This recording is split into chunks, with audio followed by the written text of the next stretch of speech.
बचन महाराज साहब, बचन 33वां। परमार्थ में अंतरी हालतों का हासिल होना मुश्किल समझकर निराश न होना चाहिए। जब किसी नट को कोई अजीब कला खेलते देखते हैं या किसी बड़े रियाजीदां को कोई अजीब और मुश्किल सवाल निकालते देखते हैं तो बड़ा ताज्जुब मालूम होता है और ख्याल करते हैं कि इन कामों में इनको बड़ी तकलीफ होती होगी। इसी तरह संतों की बानी में जो अंतर की हालतें लिखी हैं उनको पढ़कर बड़ा ताज्जुब आता है कि ऐसी हालत कैसे हो सकती है, और अगर हो सकती है तो बड़ी मुश्किल से होगी।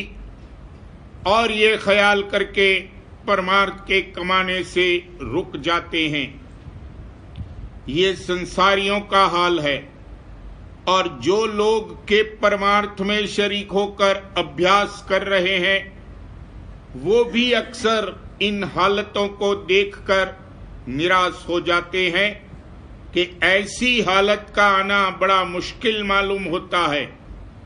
लेकिन जो गौर किया जावे तो मालूम होगा कि निराश होने की कोई वजह नहीं है, क्योंकि शुरू में सब कामों में, चाहे संसारी हो या परमार्थी, थोड़ी बहुत कठिनता और तकलीफ होती है। लेकिन जब अभ्यास काफी हो जाता है तो फिर उन कामों में कोई तकलीफ नहीं होती, बल्कि और खुशी और रस आता है।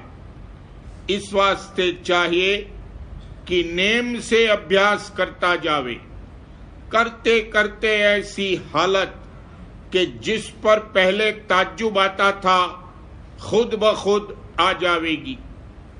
नट की कला खेलने वाले या गुब्बारे पर चढ़ने वाले या और मुश्किल काम करने वाले भी तो शुरू से इन कामों को करते हैं और बराबर अपना काम जारी रखते हैं।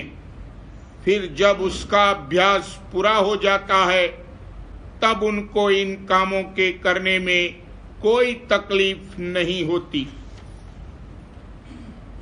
असल मतलब इस वचन का ये है कि हर एक काम को शुरू में देखने से बड़ा ताज्जुब होता है, लेकिन जो उसको किया जावे तो रफ्ते रफ्ते वो काम सहज हो जाता है।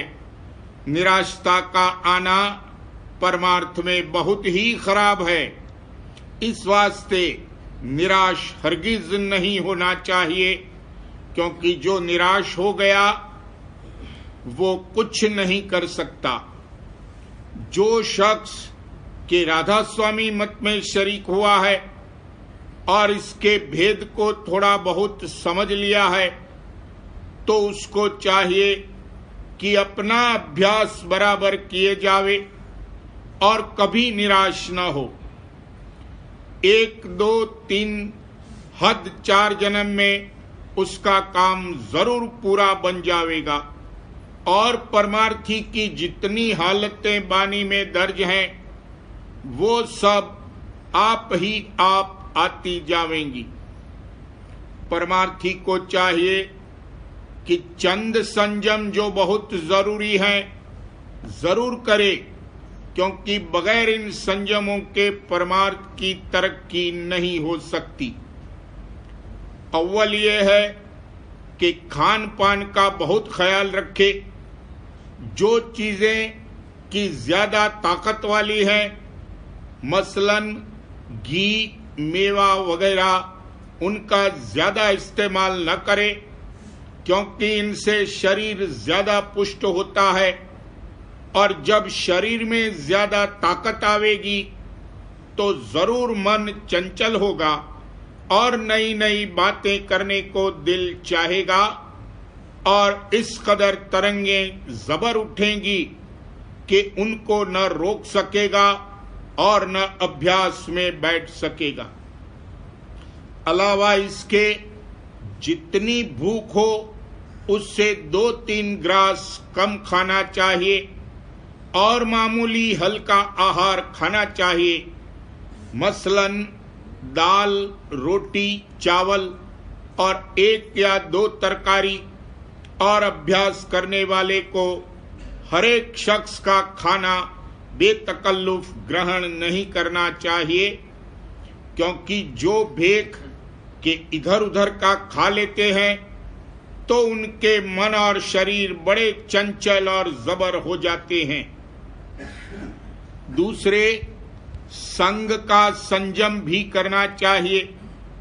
दुनियादारों, हुकूमत वालों या धनवानों या दुनिया की मान बढ़ाई और दूसरे कामों में जो लोग बेतकल्लुफ बरतते हैं, उनका संग परमार्थी को नहीं करना चाहिए। गृहस्थियों को जो अपने रोजगार या कारज व्यवहार की वजह से उनका संग करना पड़े तो कारज मात्र करना चाहिए, लेकिन उनकी और बातों में हरगिज शरीक नहीं होना चाहिए। तीसरे, अभ्यासी की चाह भी ठीक होनी चाहिए। सिवाय निर्मल परमार्थ के हासिल करने के और कोई चाह नहीं रहनी चाहिए। संसारी चाहें, तरक्की, दुनिया, नामवरी वगैरह की बिल्कुल हटा देनी चाहिए। सिर्फ जिस कदर के औसत दर्जे के गुजारे के वास्ते जरूर है, उतनी चाह तो उठानी चाहिए। इससे ज्यादा जो ख्वाहिश होगी वो परमार्थ में विघ्नकारक होगी। अब जिन लोगों के पहले 2 संयम यानी खान पान और संग दुरुस्त होंगे, उनकी चाह और रहनी भी दुरुस्त होगी। और जिनके ये संयम दुरुस्त न होंगे, उनकी चाह भी दुरुस्त न होगी। परमार्थ में ये संयम बहुत जरूरी है। इनके अलावा और भी झीने या सूक्ष्म संयम है कि जिनका करना जरूर है, लेकिन अव्वल में यही 3 संयम बहुत जरूरी हैं। शुरू में इनका बहुत ख्याल करना चाहिए। जो इन संयमों का ख्याल न करेगा, उसको अभ्यास में कुछ फायदा हासिल न होगा, कोरा का कोरा रहेगा। अगरचे मालिक खाली उसको भी नहीं छोड़ेंगे,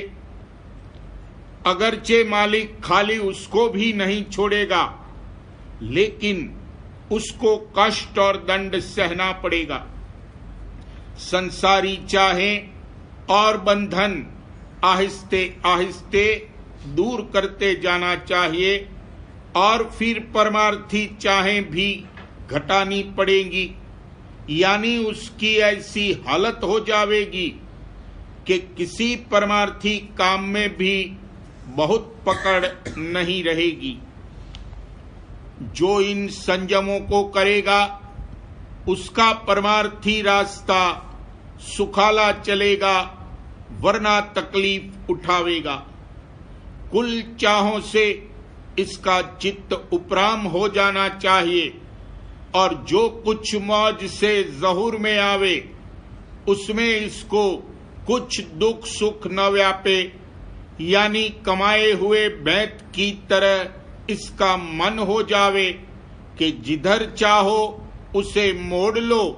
लेकिन ये हालत जब होगी कि जब सूरत का घाट बदलेगा।